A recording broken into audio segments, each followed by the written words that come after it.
4 ball आतापर्यंत झालेत.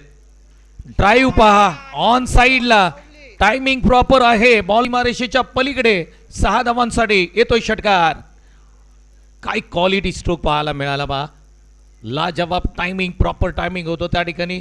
या बॉलवरती तुम्ही जर पाहिलं तर फटका पाहू शकता.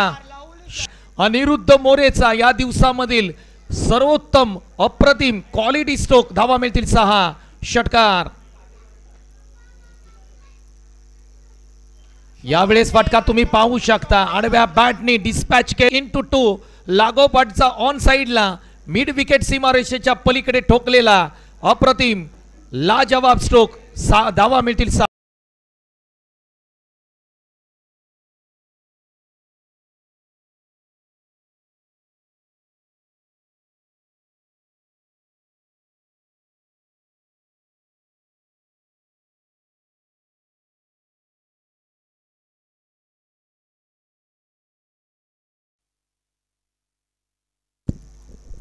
अक्षय निवळे आपण टॉस साठी याल का प्लीज.